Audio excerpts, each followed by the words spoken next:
Hey, welcome back to the Garage Orlov Show. It's Monday afternoon. It's September, you tell me, maybe the 26th, 27th, 2022. We're up here in the comic book room organizing comic books as usual.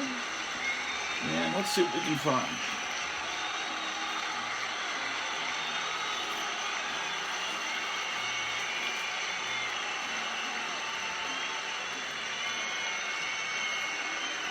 Okay, so I'm looking at Eerie magazines here. But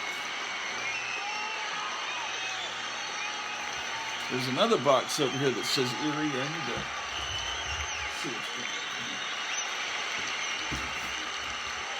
Oh, this is kind of neat. Look at this.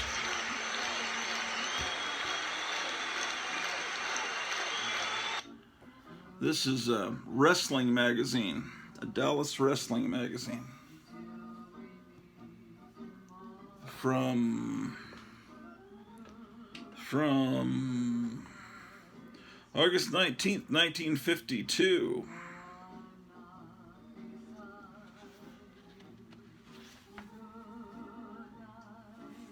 So that's the ad on the back.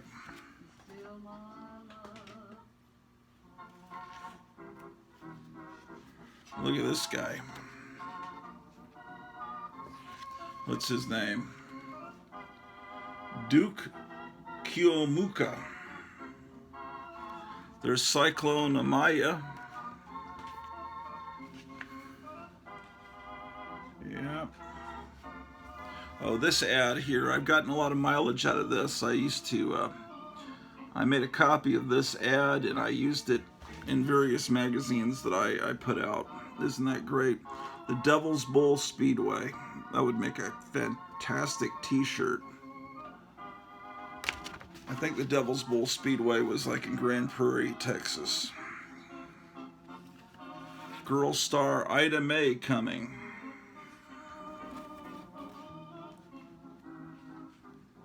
All kinds of great stuff. Yeah, if you're a wrestling fan, there's Rito Romero.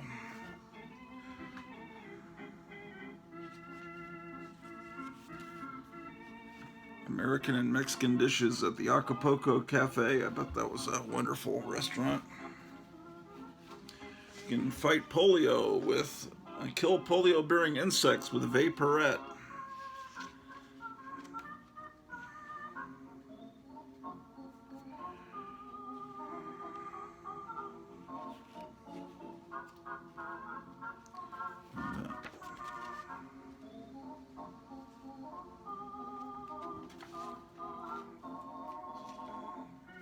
Here's a superhero looking guy. He must have been a good guy. Andre Drapp. Oh, he's a fancy Frenchman. Okay, well that goes over here.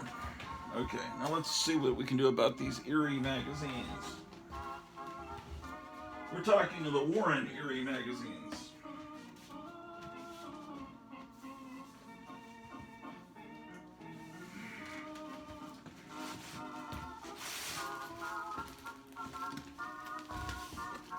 Okay, let's see what we got here. Oh, I see. All right. Big,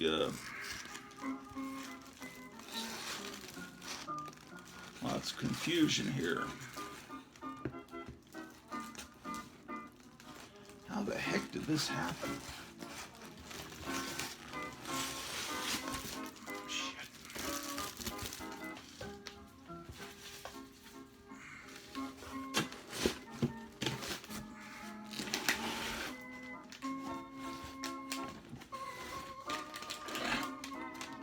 Oh, interesting. There's some cool stuff to look at this evening, guys. Let's see.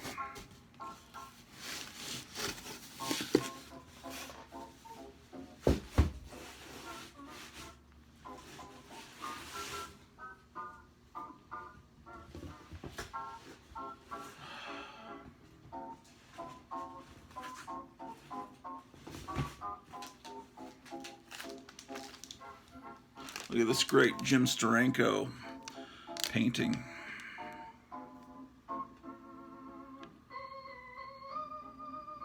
That's great.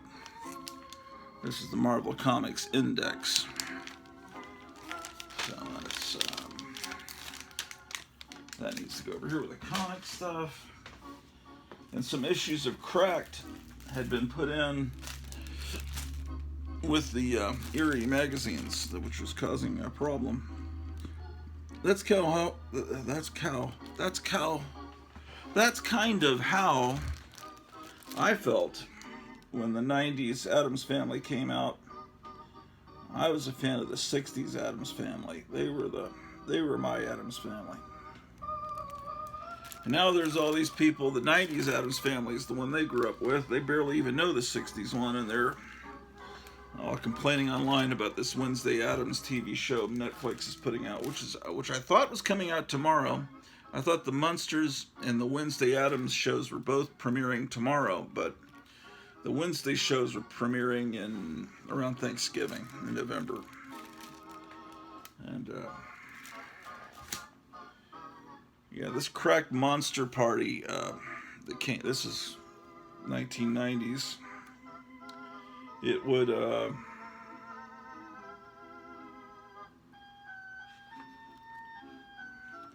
reprint 1960s monster stuff with new stuff. And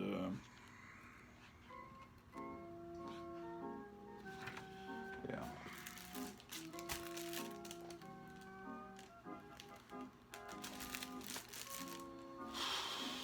Let's get these Cracked magazines over here. And then this needs to go with the girly magazines. It looks very sophisticated though, but it's a girly magazine. It's photographers' masterpieces. Yeah, it's they're trying to fool you into thinking this is high class art.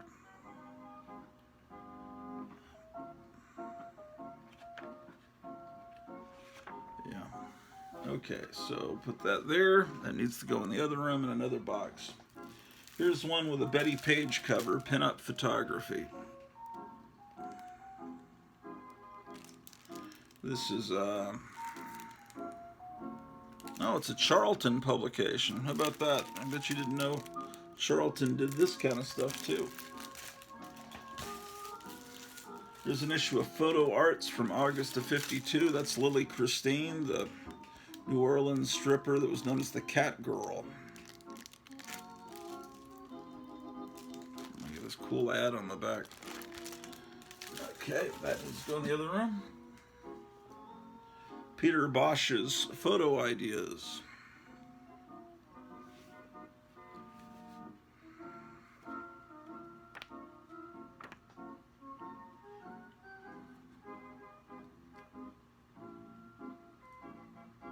Oh, okay, cool. This says Julie Newmar in it. Now this, they don't even, they credit her. This is from 1957, 9 years before Batman. There's Julie Newmar. And that's Julie Newmar as well.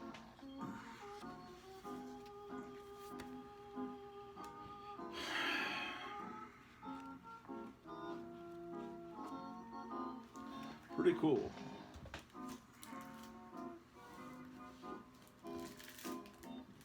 Oh, I knew I had some issues of Rogue from Rogue magazine. Always had these cool covers with this fox guy. There's a thrill in bringing a crook to justice through scientific crime detection.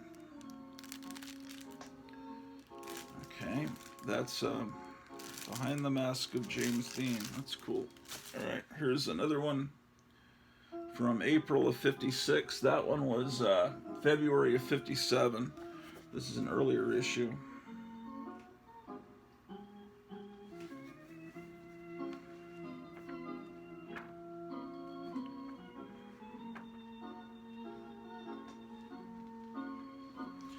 this is about the plane that hit the Empire State Building back during World War II during a foggy day or night.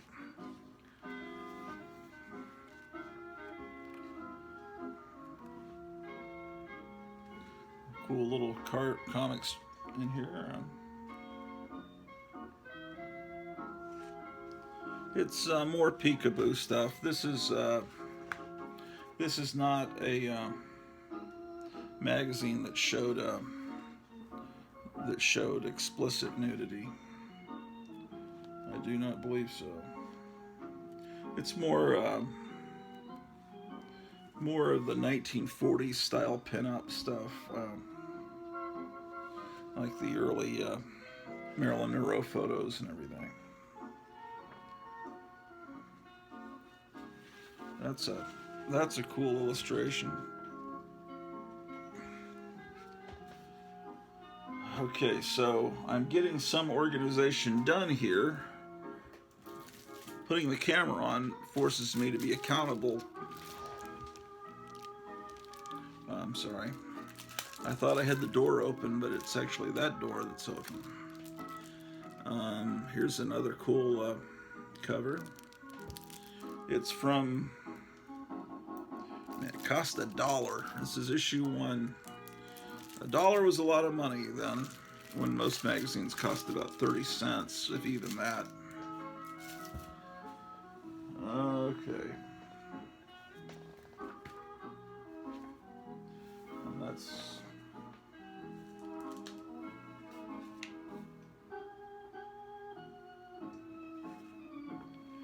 Damn, my eyes getting worse.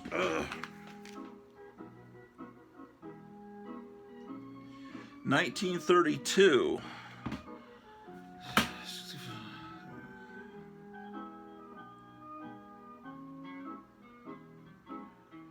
Man, this is getting to be close to 70 years after the war was over.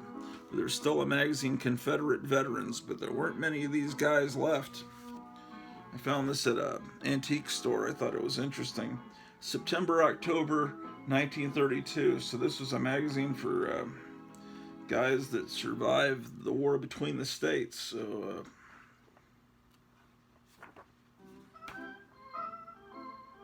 would have been cool if there was a subscription label on it. Then I would have known what Confederate veteran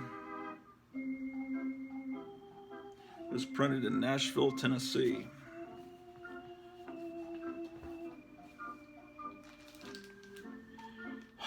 Here's a Charlton horror magazine. You can tell it's not as cool. You see, they're trying to appeal to the Vampirella kind of audience, but because that's more than likely Tony Tallarico doing that. You can win this cover painting because they don't want it.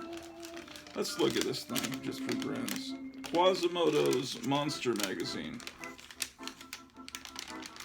Now, we just saw one of these the other day, so I need to put this in whatever box that one was in.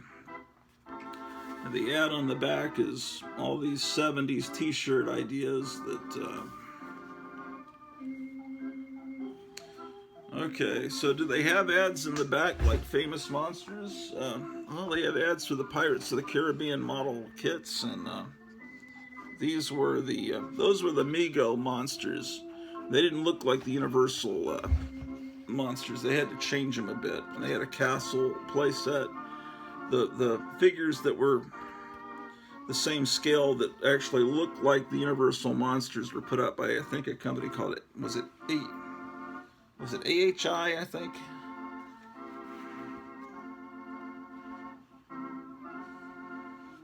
Oh, here's some of those great records that came out in the 70s during that nostalgia boom.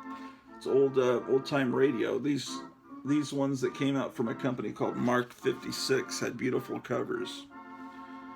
And fake posters they're selling for old movies. Yeah, actually, the ads in the back aren't bad. They have Mego figures, Planet of the Apes. Oh, and this ad, this is a beautiful ad. Look at that naked Frankenstein you could get. These are the jigglers. I'm pretty sure I had that Planet of the Apes jiggler. I don't know what happened to it. I had that bat. I don't know what happened to that. That's shit you'd get at the 5 and Dime back in the old days in the 70s. Now they call the 5 and Dime the dollar store, and now it's not even the dollar store anymore. It's the dollar and a quarter store, I understand. Look at this. Look at the bad printing. William Shatner on Star Trek. It's just really badly put together.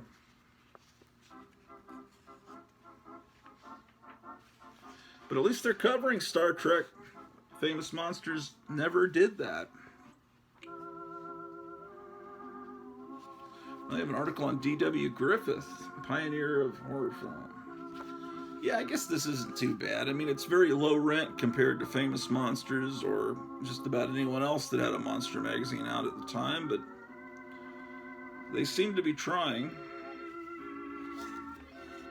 And they're covering more obscure stuff like the silent serial Queens.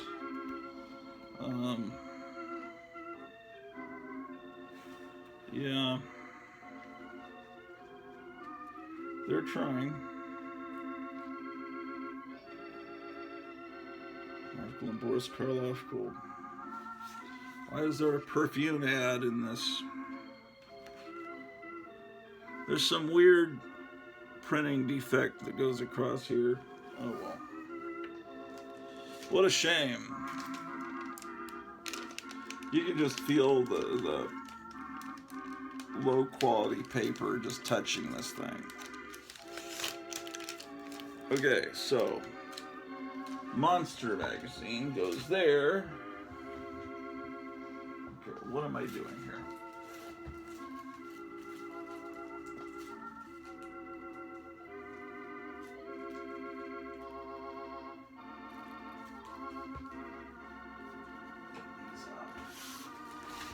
Why has this been saved?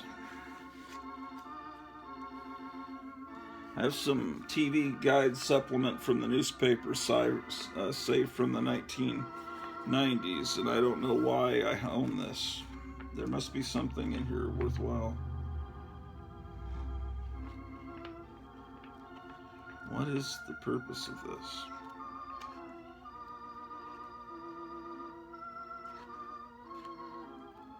This is not from the area I lived in. There's Los Gatos. This is from California.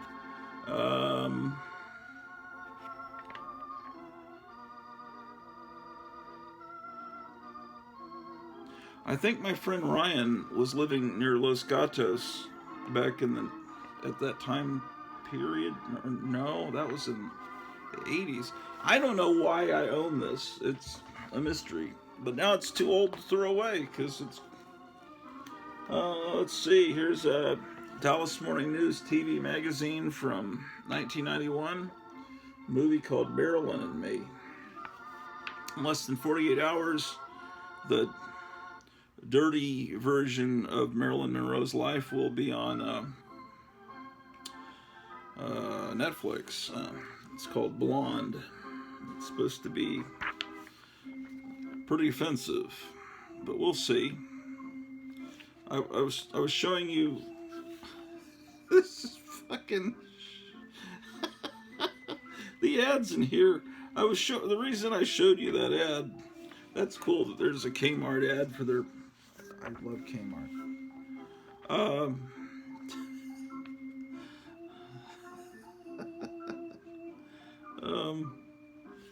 One time, my friend Tom Renoni and I were in a bar called Skippy's Mistake in Arlington, Texas. He told everyone at the bar that Rutger Hauer was my father, and they were all buying me beers. It's like, you son of a bitch. I was showing you this just because I like that 1950s looking guy, even though it's a 90s magazine. Look, Lauren Palmer. It's kind of like Laura Palmer in Twin Peaks, huh? The reason that I was laughing is these ads. Bankruptcy, going bald, but The one that made me laugh. Where was it? Because it was just so jarring to see, but now I can't find it. It was this one. Pregnancy terminations. It's like, what kind? Jehoshaphat.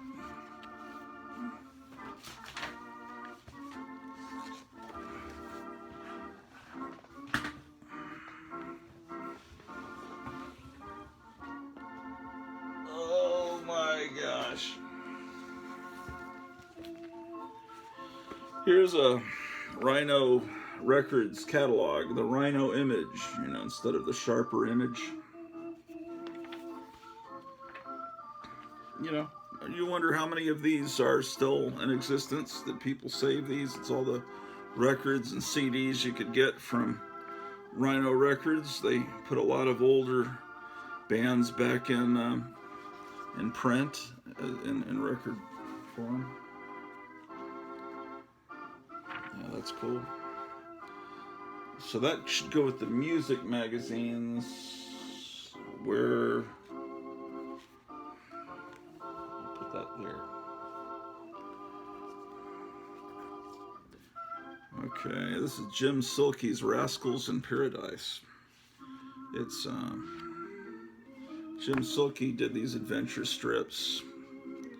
He was a great artist. He was kind of a Dave Stevens kind of guy. So that's one of three, but I don't know if I have the other two. This is Richard Corbin's Den Saga #1. Is it the actual original Den Saga, or is it new stuff? Looks like it's new stuff. Anyway, Richard Corbin was great, but you know that. This is a parody that came out, Meet Mr. Bomb, a practical guide to nuclear extinction.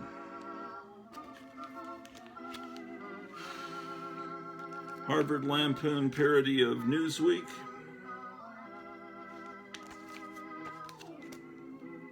Here's a rip-off magazine with the Fabulous Furry Freak Brothers. So it's underground magazine, but by this point they were in comic stores. You didn't have to go to head shops to buy them. Here's a rock and roll issue. Okay, so these are comics oriented. These parodies probably should go like in a National Lampoon box. They're more parody stuff. Oh man.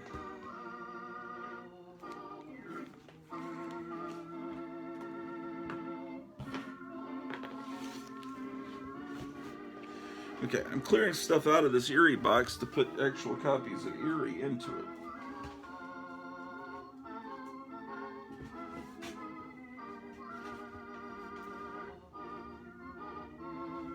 Okay, so the first thing we see in this box is Eerie #2. Eerie #1 essentially doesn't exist. It's a little tiny ash can comic that was printed in black and white, and I think they only printed 2 copies of it just to secure the copyright of the Eerie name, to keep it away from Myron Foss, who had Eerie Publications.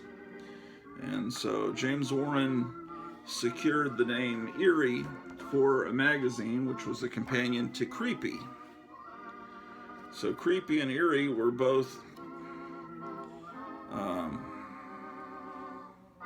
trying to keep the EC Comics spirit going, with horror hosts, you know, like they had an EC. They were just so that's issue 2. I've got to get them bagged and boarded. I just don't have bags and boards. So maybe when, right now, we've got to pay property tax. And I might have a little bit of money coming. Some people wanted to buy some original art from me, and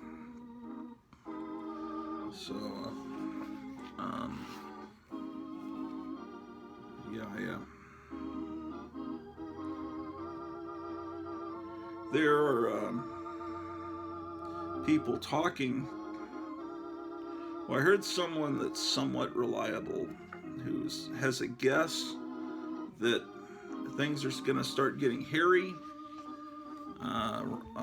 He predicted a date, actually a date. And usually when people predict a date, nothing happens on that date. Like over the weekend, some German politician said, "You will all remember where you were September 24th." And of course, nothing happened that day.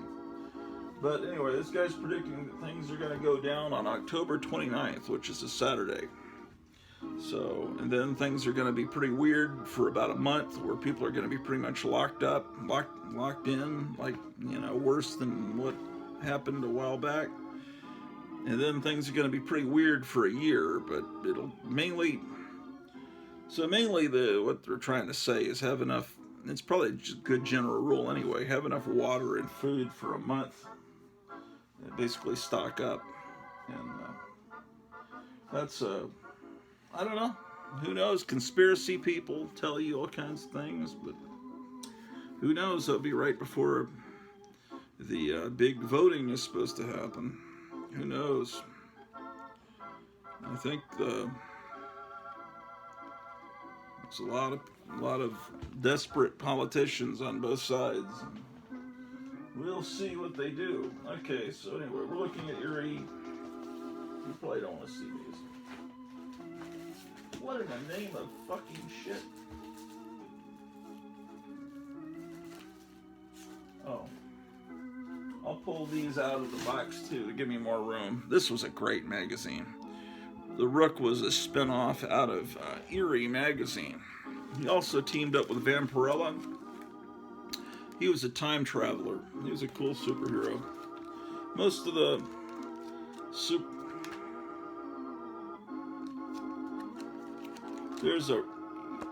I have more Rook than this, and there's the Rook #1 has a really great Richard Corbin cover. Where the hell is that?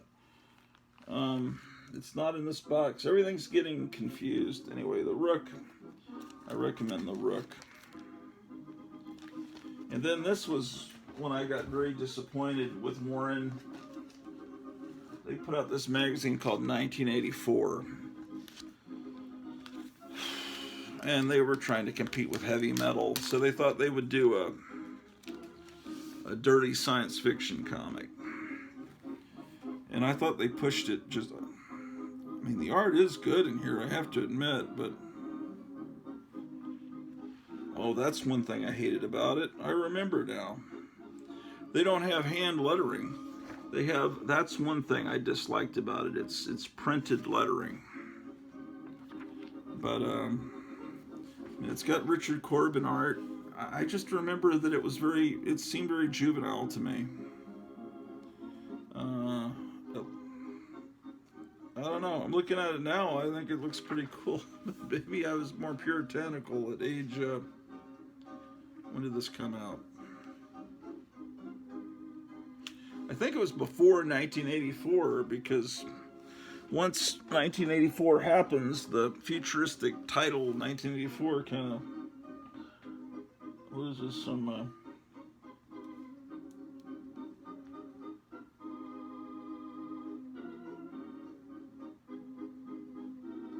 Okay, September 1979. Really? Okay. September 79. Okay. Yeah, I mean, the artwork is cool. Maybe I was too harsh with it. I just remember it's just a lot more nudity than you would normally get in Vampirella. And Creepy and Eerie. I guess I've been desensitized so much that what was shocking to me then is this is the Frank Thorne doing a Red Sonja kind of deal, except she can't be called Red Sonja. She's Gita of Alcazar, or Alazar. Actually, it doesn't seem as offensive as I remember it. I, but it's... Anyway.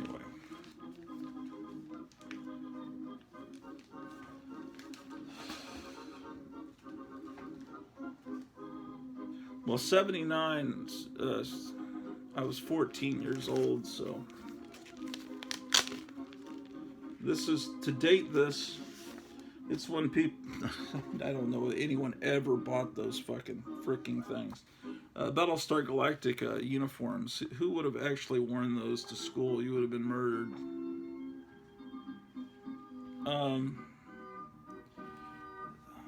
There was something about this. Maybe you got to actually read it. It just seemed very tasteless. But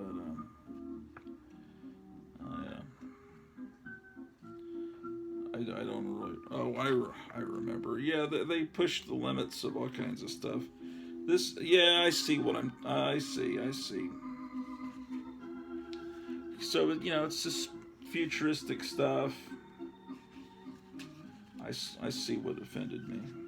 It's like stories like The Crop, and it's like in the story they've got this assembly line, and they're like eating babies, and like they're putting an apple in a baby's mouth, and they're chopping the babies up. It's like, what?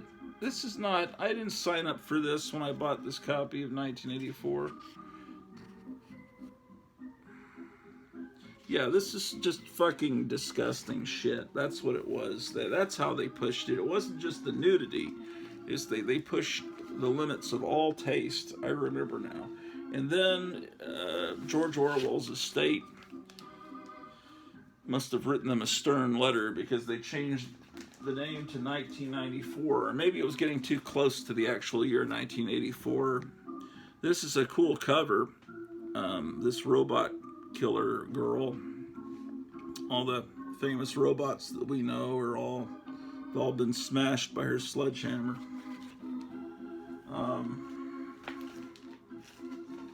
I've got to find where the rest of these go. I'll put them with these comic magazines. All right. So I've got three boxes of Eerie magazine, and they're both alphabetized, and they need to all be put together. So let's see what we've got here. This is a great cover. Eerie 32. And they've got a ultra-violent superhero in here. And this is from March of 71. It says, a superhero in Eerie? What kind of madness is this? Well, that's kind of predates the ultra-violent superhero movement of the 70s. Let's take a look at it.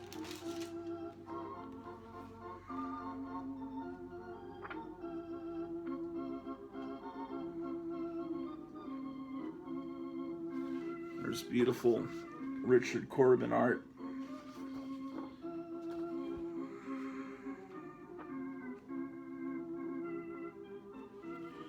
Ad for Vampirella, that was a somewhat new magazine at that point.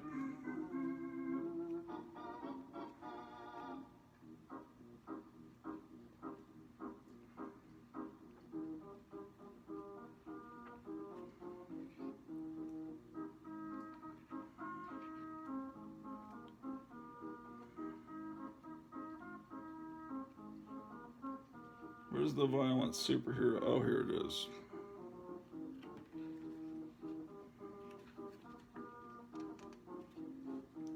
You know, Eerie would ultimately turn into pretty much like a weird superhero magazine. This story is called Superhero.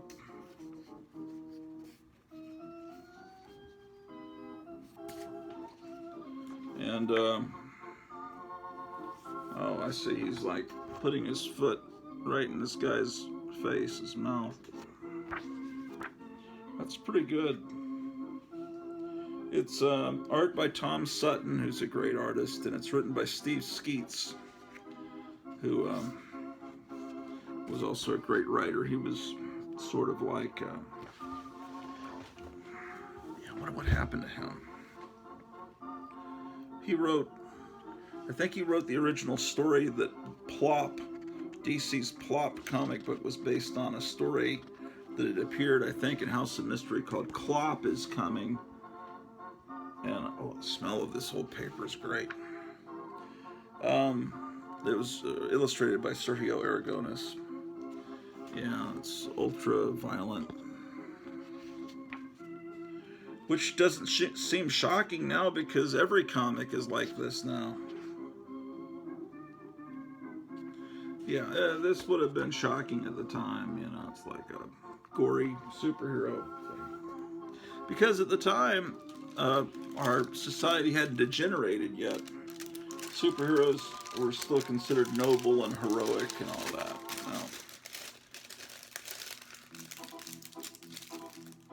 Oh yeah, so that's 32.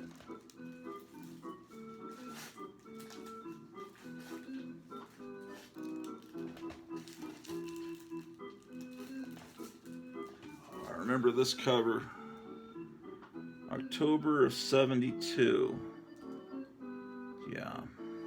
Well, actually, this was, because the dates are ahead, this actually was out in the summer of 72. When we were moving to Hampton, Virginia, we had landed in the United States, and I guess, I remember we went to Hampton, Virginia. We visited Six Flags Over Texas that summer in Arlington, Texas, where my brother was going to school. And I think we also went to Disney World in Florida, which was brand new. And everywhere I went, I saw this magazine taunting me on the newsstand. And I remember that. Of course, I didn't get it then. I got it years later. That's 42. Okay, so 33 goes before that.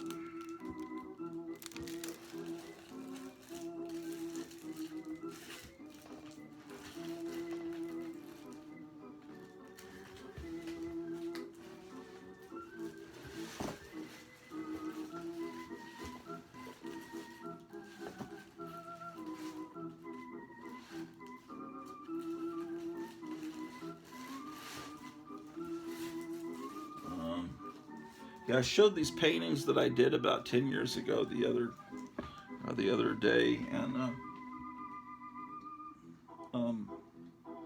I don't know what price to put on them. I don't know what the going rate is.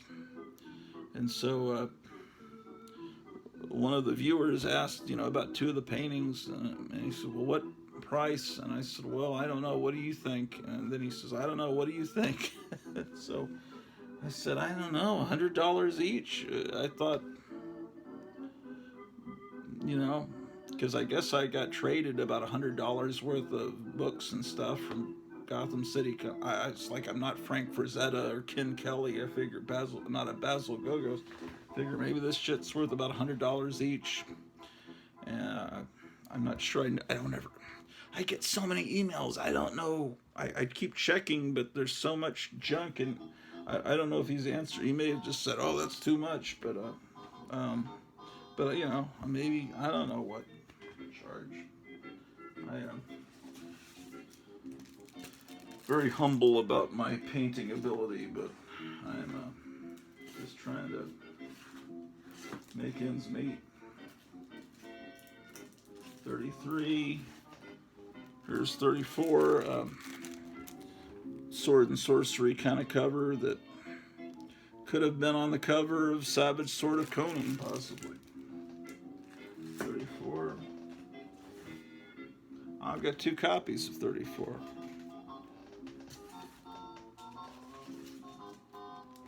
35. I kind of remembered this being a Vampirella cover, but I guess it's not. It's an Eerie cover. Beautiful cover. Looks like she's holding up the head of Tora Johnson a little bit. 35.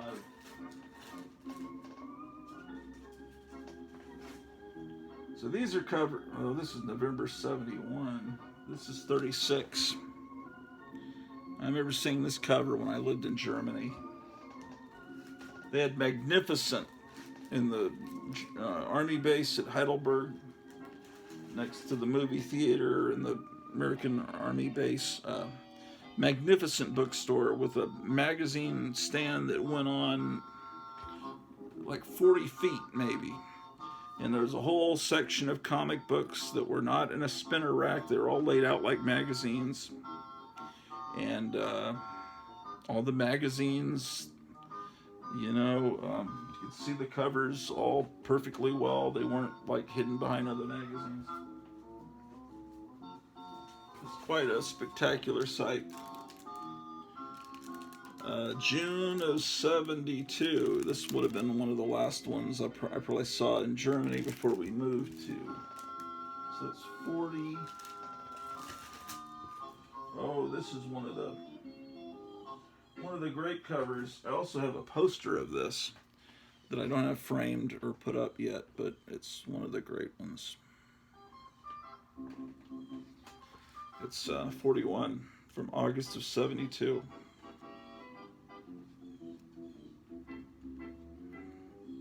Yeah, this guy, this sword and sorcery guy was now a regular feature. Look at this wonderful Vampirella ad, Vampirella fan club. And these were all the issues of Vampirella that you could get. These were the real Vampirella magazines, not the stuff Dynamite puts out. Get the early issues while they're still available.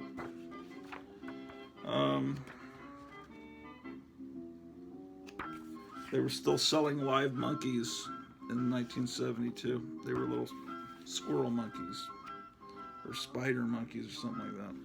And you get these posters of the unexpurgated Tales from the Crypt covers. And this book that I never got, still want it. It's pretty valuable now. Oh, and here's how it's worked into the actual story. It's Dax the Warrior. Art and story by Esteban Maroto. Now, whether this was written and drawn for Eerie or if it was done for a European magazine and then just brought over and translated in English, I don't know. But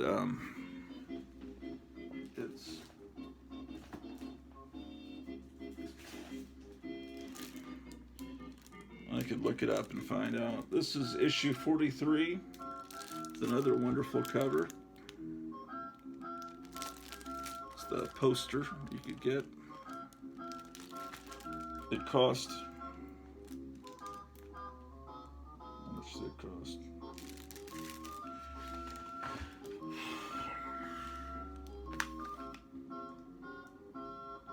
$2.98 plus 50 cents postage and handling.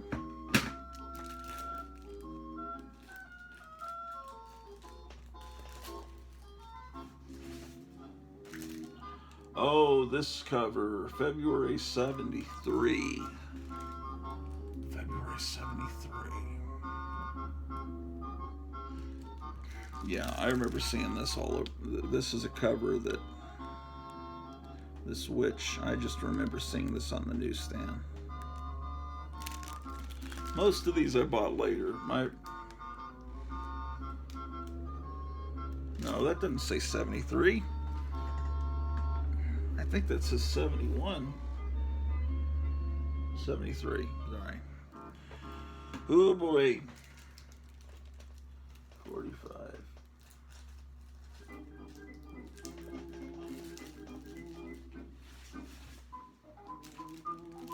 46. Dracula is introduced into the magazine. The bloodlust of Dracula rises again. At this point, Marvel had just recently started, of course, Tomb of Dracula, the color comic, but they also had Dracula Lives, a black and white magazine, competing with this and Vampire Tales. So you can't copyright Dracula, he's in public domain. So Eerie put Dracula in their magazine. And this is the one I was talking about. I thought it was a Vampirella cover. April 73. Yeah, these are covers I saw when I was living in Hampton, Virginia. I remember seeing this in their bookstore. This, it's so great, you know, because it's historically accurate. Because, you know, Dracula, Vlad the Impaler, there's a bunch of guys impaled. Just seeing this, the rich colors, the gore, everything. This is what Eerie Publications wanted to be. Eerie Publications, the other company that did the. I mean, I'm not knocking Eerie Publications, but it's like comparing some fine wine to some, you know, Lone Star beer or something. I mean, Lone Star beer might be pretty refreshing when you're having hot dogs and barbecue, but, you know, this is the fine wine. 46, 47. Oh, this is the one that, this is the one that my father, one time, you know, my mom would always say, no, you can't buy those books. My dad didn't, you know, I said, can I buy this to my dad? He said, sure. You know, he didn't think anything of it. This is another swamp creature that everyone's forgotten about. This one that appeared in Eerie Publications in the story. One is the earliest, one is the loneliest number, which was a song by Three Dog Night at the time. This is a pretty good condition copy. My childhood copy that I got in second grade that my dad allowed me to get, I sent that off to someone. Anyway, never mind. It doesn't. But this is a better quote. Who gives a shit?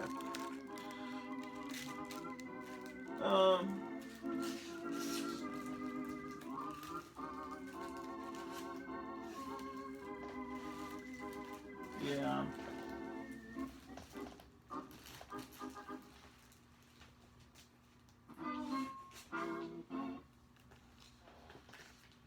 Okay. So here, Dax the warrior is going to encounter Dracula, the mummy, and the werewolf. Conan never encountered all those guys. So that's 50.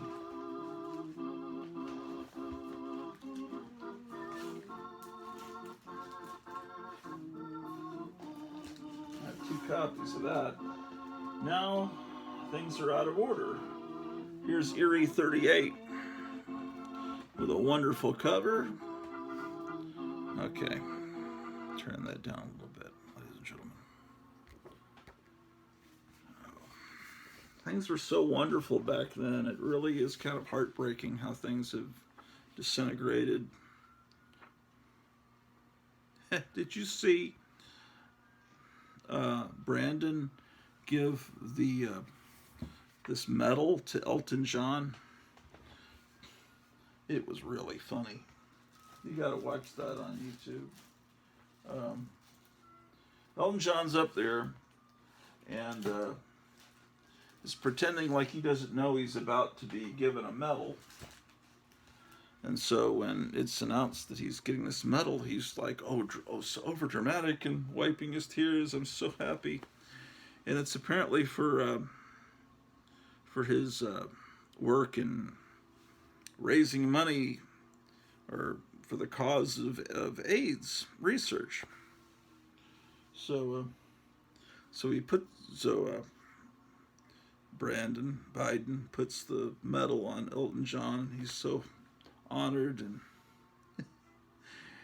then Biden just says something like, "It's your fault that we're spending $40 billion on AIDS each month." And Elton John's, as soon as he says it's your fault, Elton John's eyes change, and it's like the look on his face, and it's like if it wasn't for you, we wouldn't be spending. Do we really spend $40 billion in 1 month? I think he said the number wrong. First of all, it can't be, because that's about the amount we send to Ukraine every month. Okay, here's a great issue 59. look at this. I think this might have been some. Paulo will know on Wednesday night. It looks like maybe this is something that was big in Europe, Dax, and they brought it over here. Because look at this. That looks like maybe that was a cover of one of their books over there. So apparently this whole book is Dax the Damned. And I think there was something weird about it. I think they reprinted Dax later. It says the retold saga. That maybe it's here. The saga is 10 feature-length stories with color by Esteban Maroto. I think,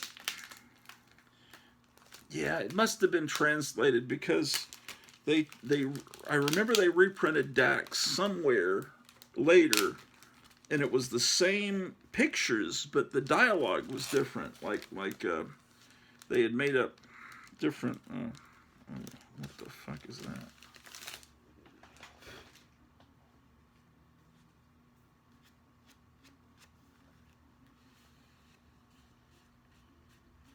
It's like dirt got in it. It was inside a bag, and it's like, okay, there's no damage. Well, it's the Dax the Damned story. It's every page is a damn page about Dax the Damned, man. Yeah, and it's all very, European-looking line art, but very Vampirella-looking. Yeah, so the whole magazine is all about him. So kind of about this time, Eerie stopped being a horror anthology book, like creepy, and became more of a hero book. I'll show you. Oh, I see why. This is a bag from some comic store, and there was like dirt inside the bag. I'm not using that fucking bag. It could be put right in the fucking toilet, man. Fuck it. I saw an extra bag. There was a bag I had. Fucking shit. Oh, here they are.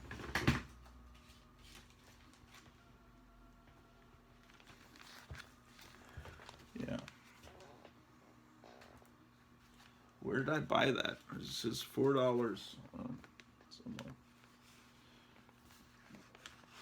Anyway, I don't have money for anything right now. I barely have enough to eat and feed everybody here in the compound, man, in the castle. I got 2 cats, a dog, my wife, myself. I don't buy anything new.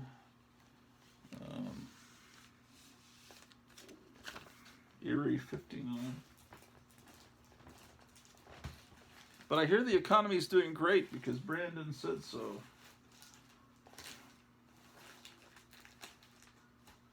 On 60 Minutes. Oh, I have several copies of that issue, apparently.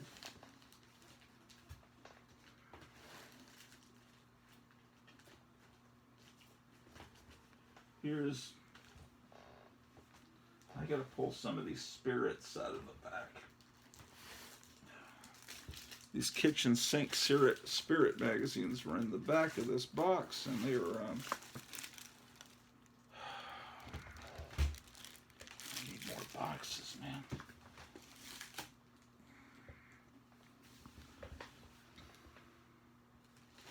Okay.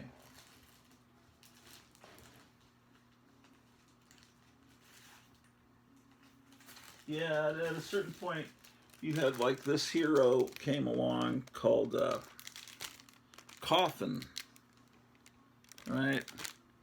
And he's like a Western hero, but he's a little worse off than Jonah Hex. Jonah Hex's face was like mutilated a little bit on one side. This guy, it's like his face is gone right down to the bone around his mouth. Must have been eating one of them hot peppers or something. 61. 62. See, these are the heroes that appear in this issue. They have them up here. This issue, the Mummy, the Apocalypse, and the Butcher. That's announcing the Famous Monsters Convention, the first annual one. 62. Yeah, the Mummy had a run in here.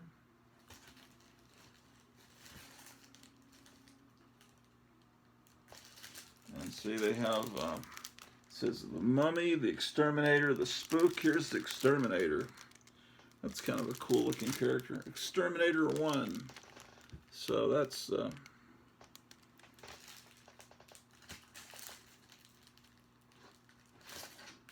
yeah, that's the special Christmas issue. Here's 65. The Spook is another hero they had. Yeah, it became a hero comic, like I said.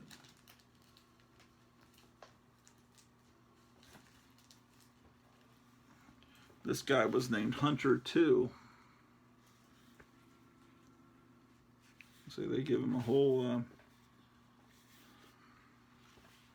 It's weird how this kind of morphed into that. Oh, that looked like Bernie Wrightson art. Sure is. Okay, so this is the Muck Monster, and it looks like an early, you know, that Bernie Wrightson did a whole Frankenstein book, and it looks like this is an early experiment to do that. And they would have this beautiful color art in the center of the Warren magazines sometimes, not every issue. Then they had, oh, this poster was so beautiful. I still have my childhood poster of Young Frankenstein that was on my wall when I was a kid. It's not up yet here. I don't know if there's room to put it up. Eerie 68.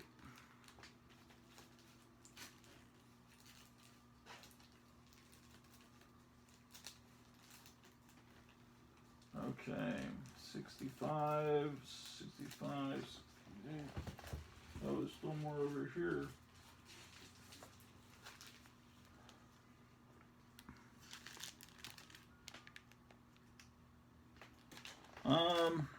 I'm taking these bags off because these are the bags that from that same store that look bad. I'm going to dispose of them, even if, whatever.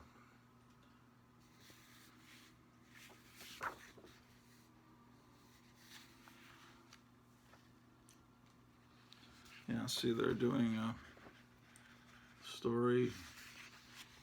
I wonder how much of this is just coming straight out of, see how it's very historically accurate.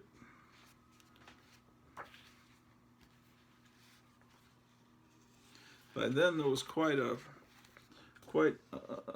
large number of back issues of Eerie.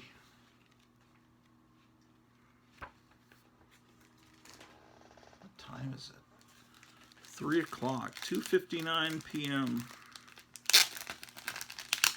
Well, at least I'm getting my Eerie magazine sorted out this afternoon. That's a good feeling. Well, Coffin changed. It looked like when he first appeared, it was just around his mouth that was bone. Now he looks like the Amazing Colossal Man, where he's got one empty eye socket, which means that my mother would never let me buy this magazine because she didn't like injury to eyes in anything. When I'd show her a magazine, can I buy this? If there was some guy with an empty eye socket, I would not be allowed to buy it. And see, there he is. There'd be weird things, you know, that like completely, I don't know that I would have approved that on the back cover of this magazine. So I'm reading little messages popping up on my phone. Anyway, so that's Eerie 66 and 67. We're up to 1975. Yeah, by 1975, it was a different magazine.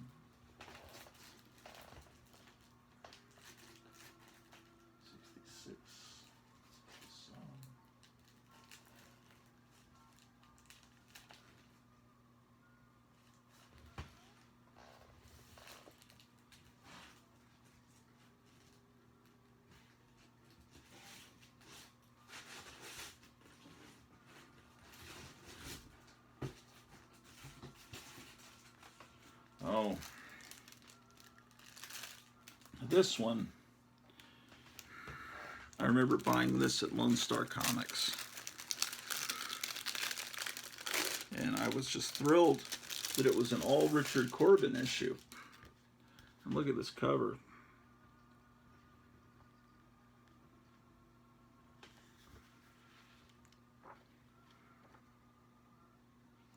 And his art, you know, was just fantastic. And here's that slipped Mickey story I showed a few episodes back. But it's just the wonderful shading, which was done by airbrush, I believe. Honestly, there's just nothing like Richard Corbin's art to me. I thought he was great. Here is advertising. We don't publish a new magazine often. When we do, it's an earth-shattering event. They're promoting 1984, which I guess they don't even. Watch for Warren's explosive new comics magazine, on sale soon. And then this column here, the comic books, was a column that appeared in all the Warren magazines by Joe Branticelli. And it was very interesting. He had a very caustic sense of humor. And that guy had done a comics magazine called Comic Scene in the early 70s. Okay, so this is 86.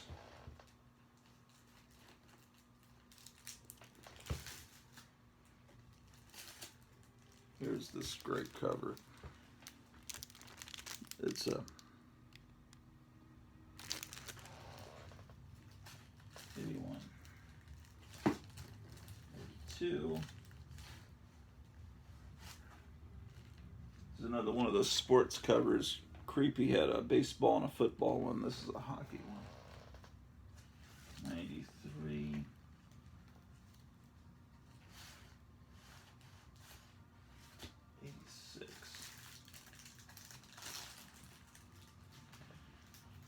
Now, it was a snowy day in Arlington, Texas. I went up to the 7-Eleven and saw this cover looking back at me. And, oh boy, did this make me... Only thing wrong with it is the UPC code. But look at the brilliant, wonderful Richard Corbin art. He was so great. And it had a Rook story in it, too. 90. And then the Rook was eventually given his own story.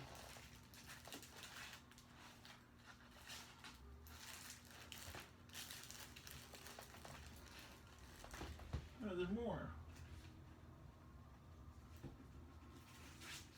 The cool thing about the Rook, one of the cool things, well, he had a robot that wore a cowboy hat, and then his other sidekick was this old man who was his great great grandfather, and he went because he was a time traveler, and he had this time machine shaped like a Rook chess piece, and he went back to the Alamo and rescued his ancestor from the Alamo, and that was this old guy that fought with him. Now this was put into a bag by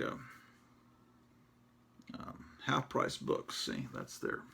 And they put this board in there that doesn't fit it. I'm just going to get rid of it. And I'm going to deep six the bag too. I bought this not long before I left the old country.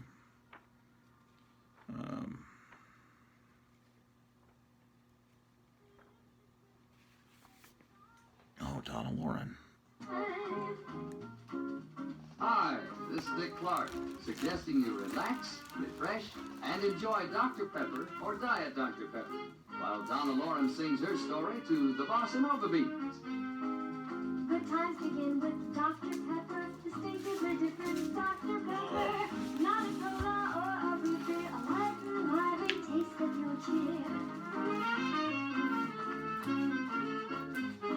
The lift is great, the flavor fine, it's Dr. Pepper time. Dr. Pepper, and for It's another one, the calorie same deal. Diet It's got Dr. the Pepper, distinctively different for today's light and lively taste. Both mean Have you ever had Dr. Pepper light-hearted served taste. hot? It's Dr. You know, I they used to advertise back in the 60s that it's great cold or hot, but I'd never heard that because I was born in 65. I listen to these commercials now because I don't try not to expose myself to modern culture as much as I can. But anyway, someone I knew had gone to down in Dublin, Texas, where the Dr. Pepper bottling plant, where the Dr. Pepper museum is, and he said they were offered free samples of Dr. Pepper, but they were asked if they wanted hot or cold. And I said to myself, what?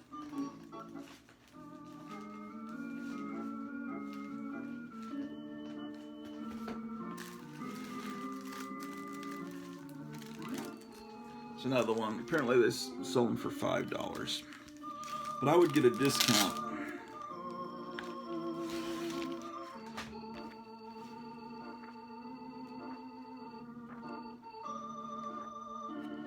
My life sure has changed in the last year.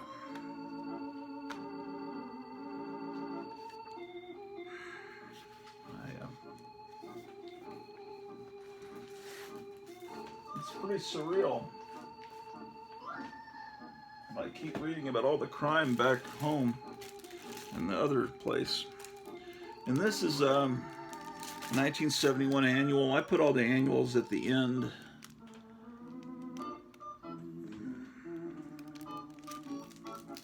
And they're selling copies of Blazing Combat on the back, which was based on the EC War books.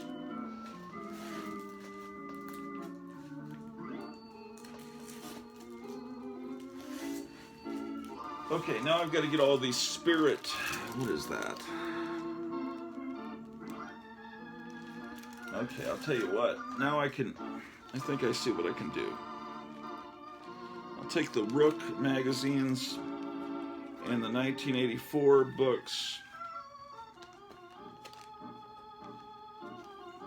and I'll put them behind the Eerie books.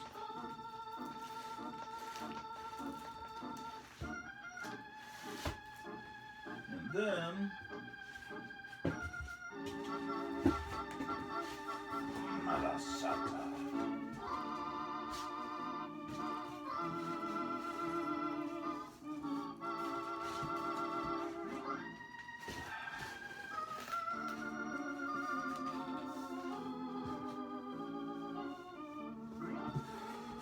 boy, there was this guy, this comic collector on YouTube. I was watching him the other day. He's kind of a hip-hop guy with chains and stuff. Journo Collectibles or something like that. Jerno. And he was raving about BCW boxes being great. And I'm thinking, is that the same BCW that... And it was, because they have the name. They're such shitty boxes, but I don't know. To each their own, right? This blew my mind when it came out in... when I first saw it at the Lone Star Drive-In in San Antonio, Texas. I didn't know what it was. I didn't know this was old. These were old reprints. I thought it was newly done stuff with this wonderful art style. I didn't know. But this was Warren reprinting the old Spirit sections, but with wonderful shading. And then... So that's my childhood copy. I got it. So this was the second issue.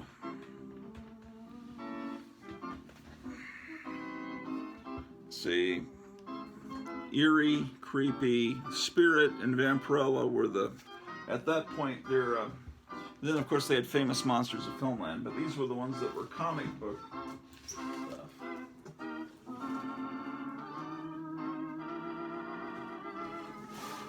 Okay, here's another copy of The Spirit #2 that I bought in a lot from eBay. I bought just a big stack of Spirit magazines. I don't think this is a very valuable magazine today. You can get it cheaply. Look at all these great paperbacks. I think I have a lot of them. I love the ads in the back of Warren so much. Okay, The Spirit is a fantastic... This is not good. Just a moment.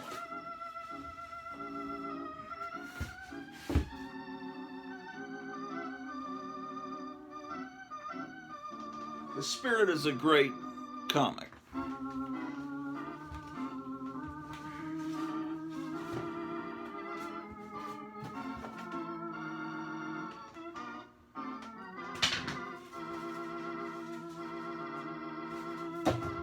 Looking for a lid, not that kind of a box lid.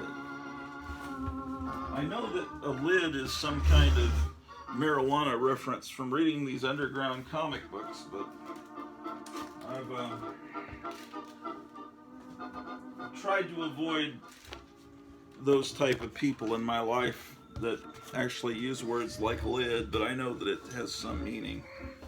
I don't know, some certain amount of quantity of it. Anyway. Okay, anyway, The Spirit had a little sidekick named Ebony, who was drawn in a very stereotypical way. So, therefore, I'm not sure if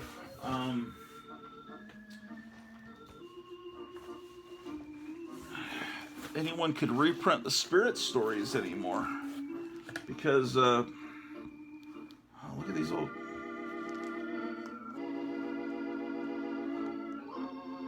Yeah, I don't know what could be done as far as that goes.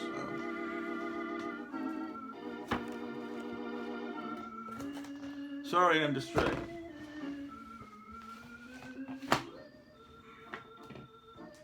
So, Will Eisner is one of the most legendary greats in comic history, and a lot of his work is unpublishable now. Now, Ebony was drawn, he was very intelligent, but he talked in it was the stereotypical dialect, and he was drawn in a very Al Jolson looking way. So, I don't know. It might be that, like the Monster Society of Evil from the Captain Marvel story, maybe that's never going to be reprinted again. You may need to seek out the old stuff. So maybe these spirits will go up in value. I have no idea.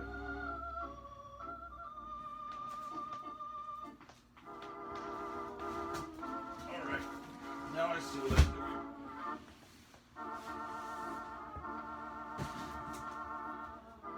doing. Okay.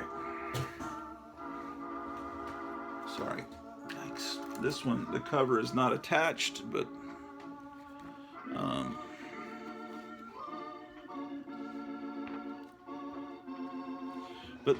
what they would do is they would reprint one story in color.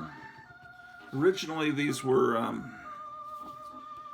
in the Sunday newspaper. Some newspapers would have a special section called the Spirit section, and it's kind of like you got a free little comic book in the Sunday newspaper, and there would be stories of the Spirit, and it was very innovative the way that the pages were laid out and the beautiful artwork.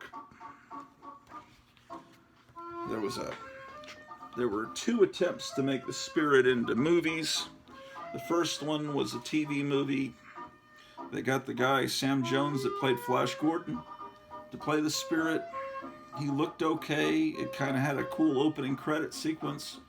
But ultimately, it was nothing like this. And Sam Jones, there was a reason why all of his dialogue was redubbed in Flash Gordon by an actor, because he was not an actor. He was just some guy that Dino De Laurentiis found on the dating game, and he thought, that's my Flash Gordon. And so, anyway, so that was the first time.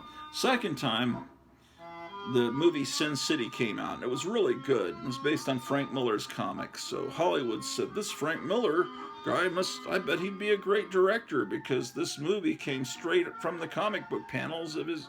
So they got Frank Miller to direct a Spirit movie that was played theatrically. The first Spirit was a TV movie. But he didn't make it look like Will Eisner's Spirit. He made it look like his shit. And I never even saw it. I heard it was really bad. It looked bad. Okay, so that's issue 2. Oh, these are way out of order. Okay, here's issue 3 from August of 1974. I have 2 copies of it. Let's take a look at this one.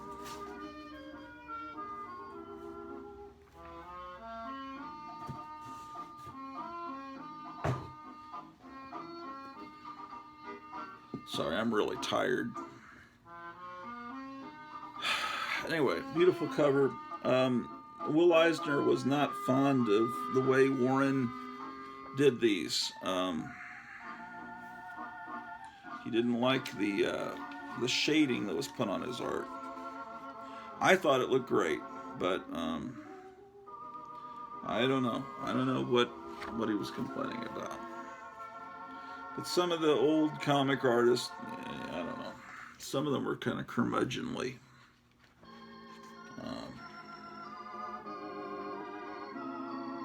But Will Eisner came up with the phrase sequential art to make comics sound dignified.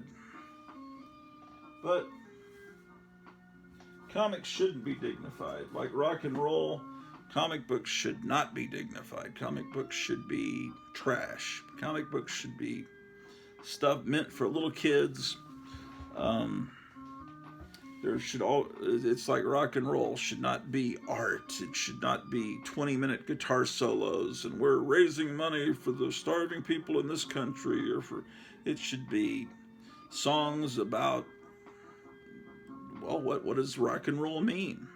Just songs about that, and songs about girls and driving your car and surfing and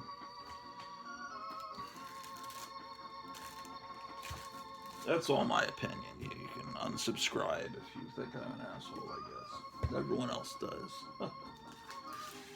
Okay, here's issue. Did I just show you issue 4? Probably. Isn't that a great cover?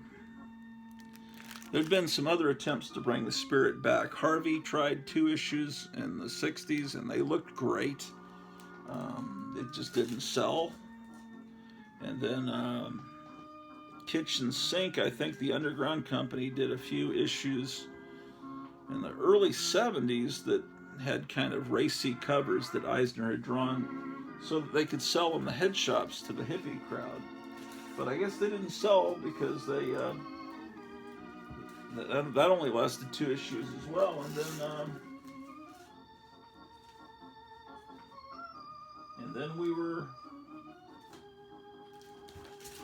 then Warren took over.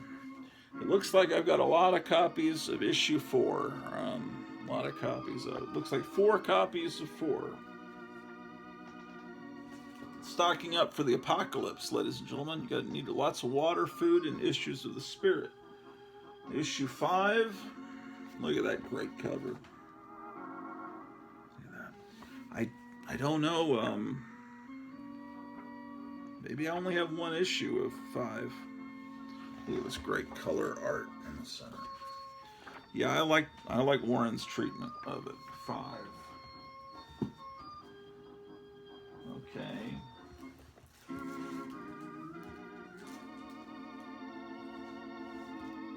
Okay, here's 2 copies of issue 6. That's his big villain that... Oh, I just remembered I was recording something downstairs, and it's probably over now, and I'm recording blank air. His name was the Octopus, I think. They never showed his face. I gotta go downstairs. Shit. I was recording something. This guy that never shows his face, he only shows his boots while he's talking. And he's the guy actually that predicted that October 29th is going to be the day that everything goes down. And I was recording an appearance by him off of YouTube, and I just remembered I've been going for an hour and 21 minutes, and there was only an hour left on that one. I still hear something going down here, so maybe it went to something else.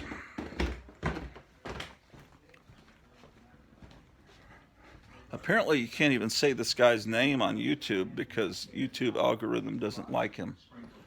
So it looks like YouTube just went to somebody else. I don't know who this guy is. It's better than recording blank air, I guess.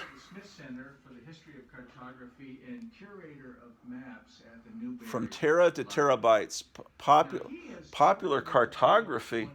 I've been recording 20 minutes of someone talking about cartography, making maps. Okay, so I'll show you. So I go to the apps. Okay, so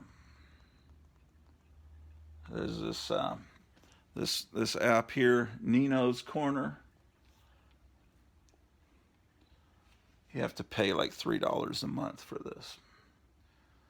And he just loaded this up about an hour ago.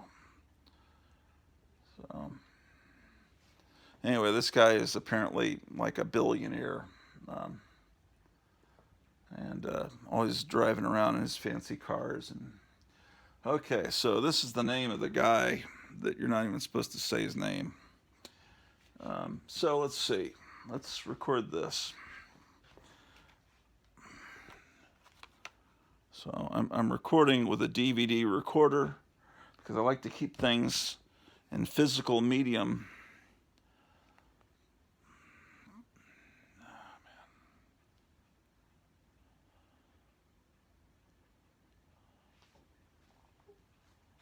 All right, folks, welcome back to Nino's Corner.tv. I just finished a question. All right, so this is the boxer that's interviewing him, and he's just showing the dashboard of his car. Anyway, so we'll record that, and let's head on back upstairs before we accidentally hear his name, because in a society without free speech, sometimes you can't even mention names.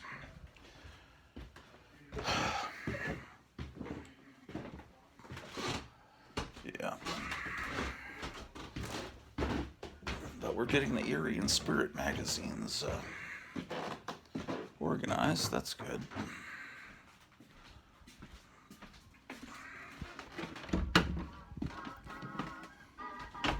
Shit.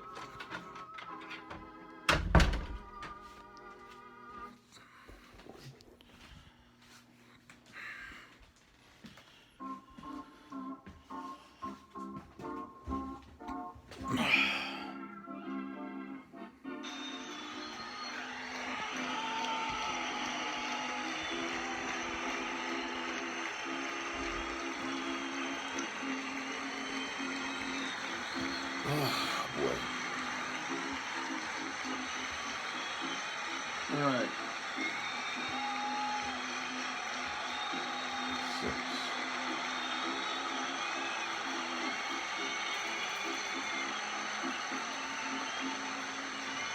Okay, here's issue 7. I think one of the things Will Eisner did is he did new covers. These are all reprints, but the covers were newly done by Will Eisner. And then what they would do on some of these, I think this is what, like, something Will Eisner didn't like, is they got Ken Kelly to paint over his art. So he turned Will Eisner's art into this painting, which I think is beautiful. But Will Eisner wanted his art to be untouched. I thought it looked cool, but he didn't like that. That is one thing I remember hearing about. Anyway, we're up to issue 7. And see, this is a special all ebony issue. So all the stories have ebony. Not every story had ebony in it, so I guess some of them can be reprinted, but this is definitely something. This is just, he was a cool character, but today it would be problematic and it would be an existential threat to our democracy to put out reprints of ebony. But yeah, it's definitely a caricature. But boy, is this artwork beautiful. Okay, so spirit number 7. Here's spirit 8. Now this is Will Eisner art that's been turned into a painting, but not as much as those other two I just showed you. You can still see Will Eisner's line work, but you can really see, she's been painted, which I think is great. It helps blend it in with the other Warren magazines. So I have 2 copies of 8. 9 is another great Will Eisner cover. Well, I have 3 copies of 8. No, I have 4 copies of 8. Yeah. Okay, here's spirit number 9. Look at this great cover.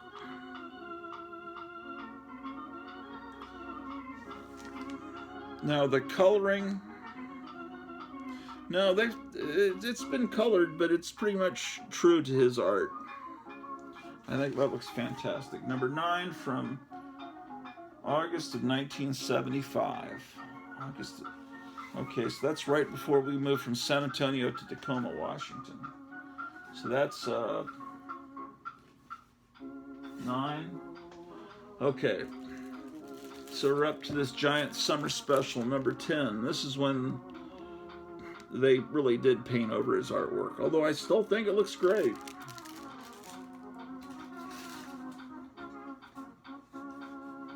I have 3 copies of that issue. There's some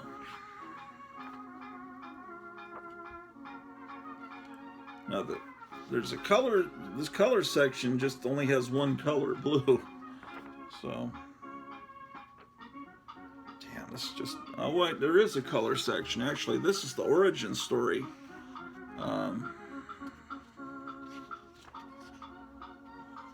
Just beautiful stuff. Anyway, it explains how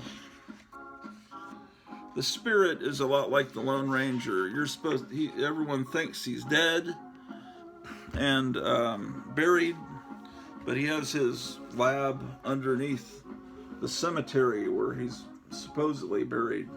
This window looking out from his underground lair reminds me of Doctor Strange's window. So 10.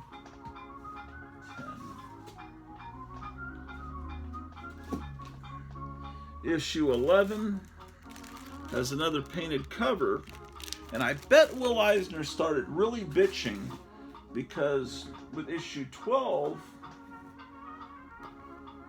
it's just plain Eisner art without painting. But I think these are just panels out of the story. I bet he must have said, "Hey, I'm not giving you any more of my original art or something," because 12 and then the rest seem to be just panels on the cover. The magazine didn't last much longer than this. This is, I guess, Christmas stories. 12.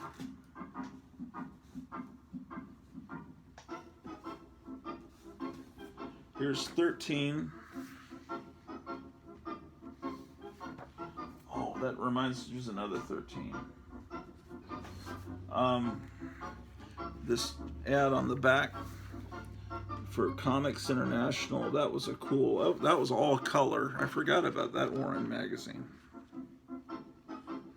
And I think that predated heavy metal.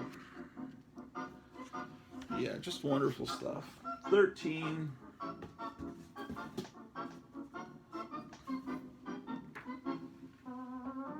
Here's 14. See, it's all of a sudden just panels, wonderful panels, but yeah, there wasn't just this Vampirella poster. There were also posters of Uncle Creepy and Cousin Eerie. Yeah, that was the thing, you know, horror guys hosting their comics, like in the old EC days, because you know you had Cain and Abel and the Witch as the main host of the DC horror comics, and then of course they hosted Plop, which was a comic cartoon horror magazine, and then Warren had Uncle Creepy, Cousin Eerie, and then Vampirella would also host stories in addition to appearing in her own story adventure. This is 14. I think I just showed that to you. I have several copies of that. 14, what is this? 15. Okay. And they had a Spirit special too. I think I have that, where it was all color. 15. And then here's 16. Here's how they were promoting the other magazines. 16. There's another copy of 16. Was that the final issue? I thought there was another one. October of 76. Yeah, it ended in the summer of 76, so that's when it ended. And then, Dennis Kitchen took over and did it in this format. And see, Dennis Kitchen did not alter his artwork. He didn't add paint to it, or it's pretty much printed the way. And it was, and he got these big. And see, the way Dennis Kitchen printed the art, it doesn't have a lot of the shading added to it that Warren did, which made it look more like the other Warren magazines. But it keeps up the numbering from Warren. So it started as number 17, and there was a little bit of a gap in between. This is winter of 77. So that ended in the summer of 76, Warren. So then you had a whole school year, my whole 6th grade year. And then the summer of 77 with Star Wars coming out. And then this is the first Christmas after Star Wars came out. This came out. And it kept the numbering, which I think is great. I like how DC, when they got the rights to Tarzan from the Edgar Rice Burroughs estate, they kept the numbering from Gold Key. That's a really nice gesture to the collectors. Now no one gives a shit. There's so many times they've restarted the Amazing Spider-Man. There's so many Amazing Spider-Man #1s and different variant covers. It's just ridiculous. This is number 18. But it's from a company that published underground comics. This was sold in comic stores like Lone Star Comics, where I bought it, but I don't really remember if it got into mainstream distribution.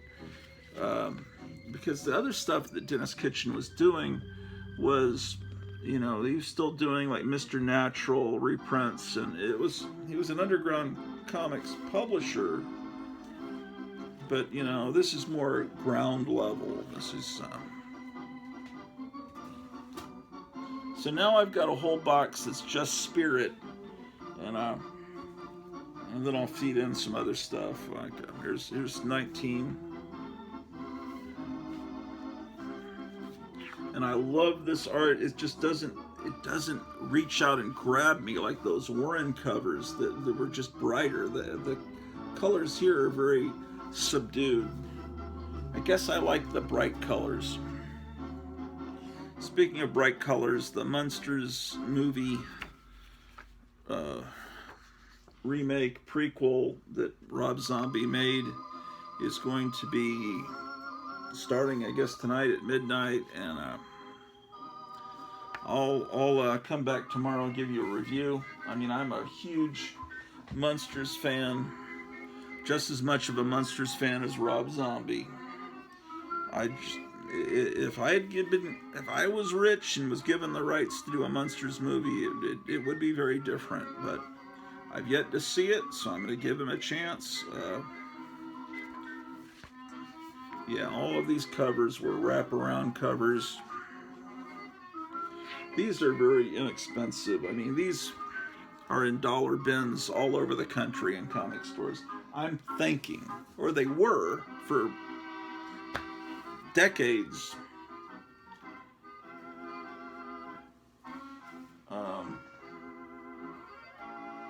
Okay, so 21, I'm missing 22 and 23.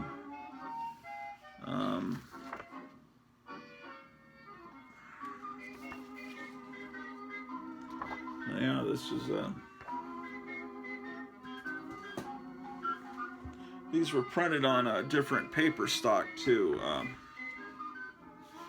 You know, a paper stock that's gonna last a long time.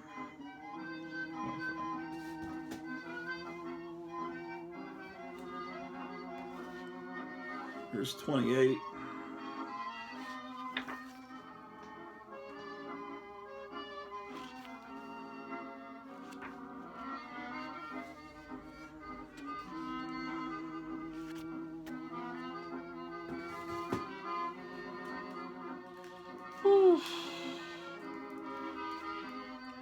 Here's 32.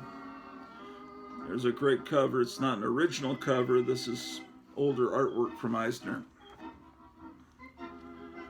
For years, someone's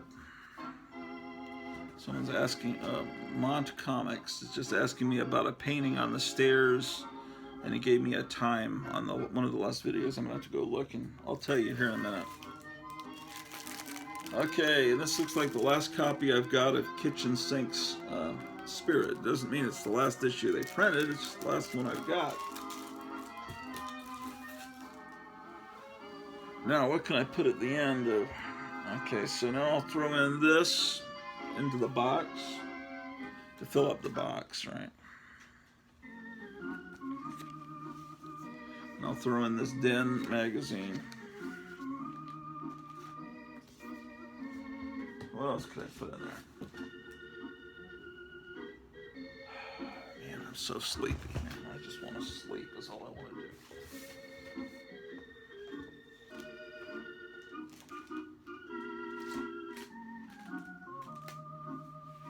I guess I'll throw in these TV magazines. I'm just trying to fill up the box, man.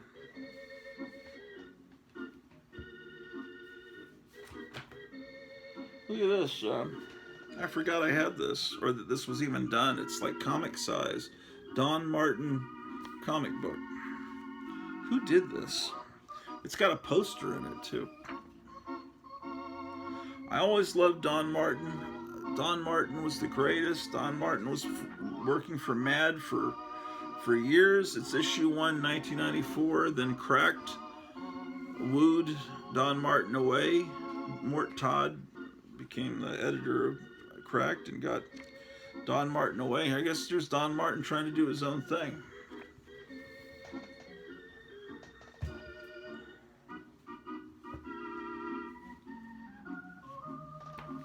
I'll put Confederate Veteran in with the Spirit.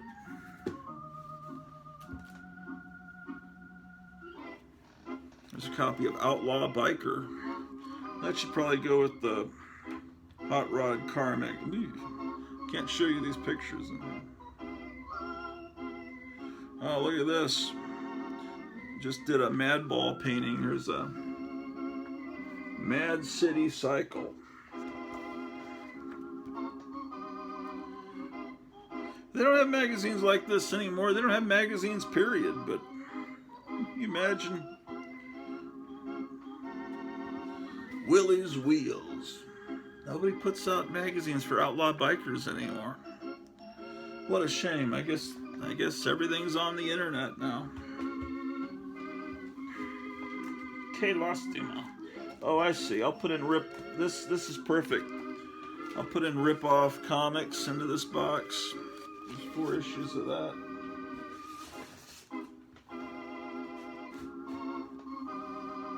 What else can I put in here?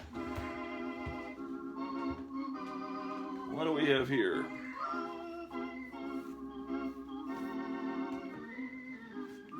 Oh, it's a coloring book from Japan. With all your favorite, what was the there's Ultraman beating the shit out of a monster. Oh, there's the Teenage Mutant Ninja Turtles for those of you that are younger than me and care about that. They were called, it was a 5-man team. I don't remember the Japanese word for that. Okay, here's some copies of Crazy Magazine. Number 13, 14. I saw some of these in the closet. You put these with those. There's 16. Put them here. Here's Sick, April 1976. That was not a good time period. It was at that time it was being done by Charlton. Let's take a look at it. When things are very bad, sometimes it's fun to look at them. It feels so cheap. It felt like that Quasimodo monster magazine I was just telling you about. Okay. I wonder if Charlton 66, even he gets everything Charlton. I wonder if he picks up Sick too. Let's see if there's any good artwork in here. The annual Mafia Awards. The thing about around this time, they like to do this cutesy poo nudity in the thing. They didn't know how to sell this. Oh, that looks like Tony Tallarico art. He's my arch enemy. I hate his. He's wonderful, but I don't like his art. He's doing a parody of Barney Miller called Blarney Miller. Yeah, it's definitely Tony Tallarico. Terrible. Is there anything in here worthwhile?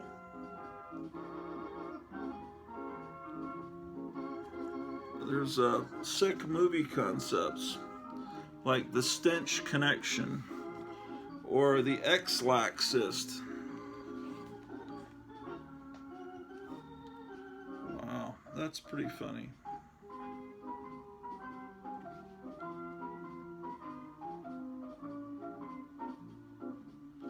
"3 Days of the Con Job."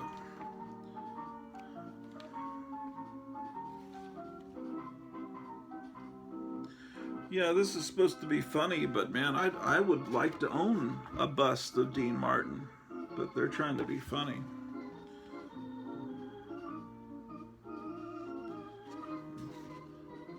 Head of the Burpin family.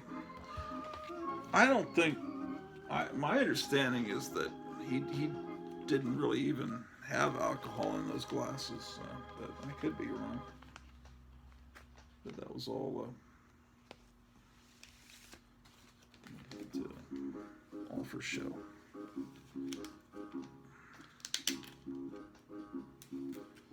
Okay, that was pretty terrible. I'm trying to understand the humor of this. There's I guess he was the hero, the spokes guy for the comic, like Alfred Newman. It was a different guy that used to be, what was his name?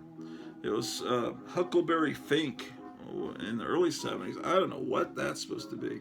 And I don't know, there's a UPC, I don't know what the UPC code, is that supposed to be obscuring his dick or something? I don't, it's like the humor is way over my head. Here's, yeah, there. This is an earlier issue. This is April '76, and this is the 1974 annual. I don't think Charlton had taken over it at this point. At this point, it was this more Alfred E. Newman-looking guy named Huckleberry Fink.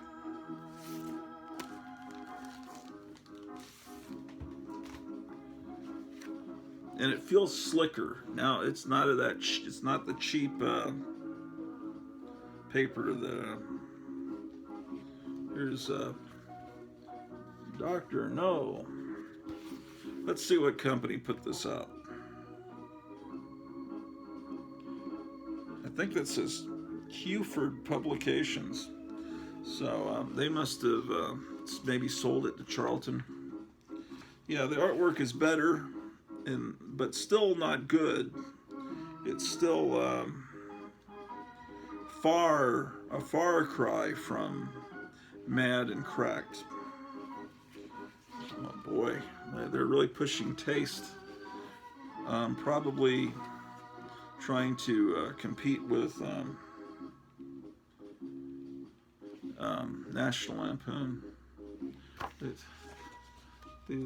All these famous show tunes, they've changed them around to be about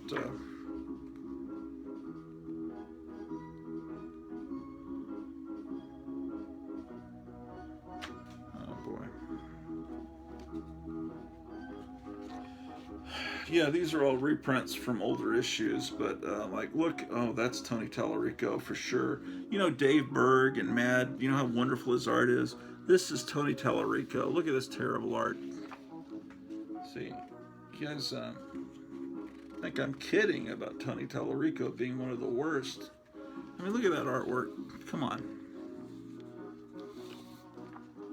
I mean, I've literally seen 7th grade girls draw better, like far better. I've seen 7th grade girls draw better than anyone in any of this manga. Like holy shit, that could be published.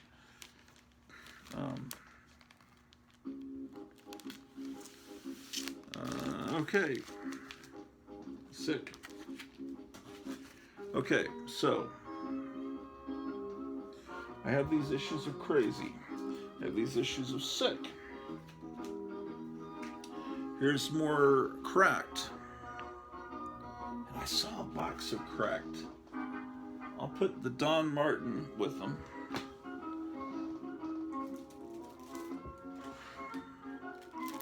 Okay.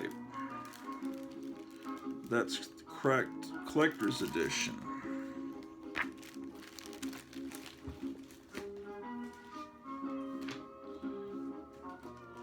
The Cracked Art of Severin. It's all John Severin stuff, so that's great.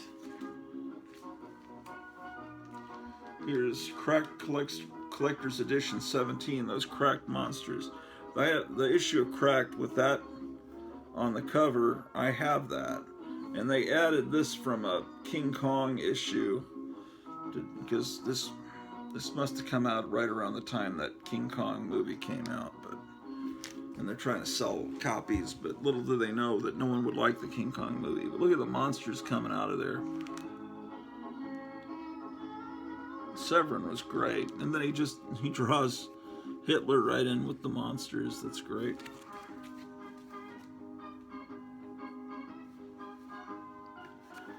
Here's Fall 86. Super Cracked. Looks like they try to do superheroes. The Cracked Crusader, G.I. Joke. Now this was from the 60s, this fake cover.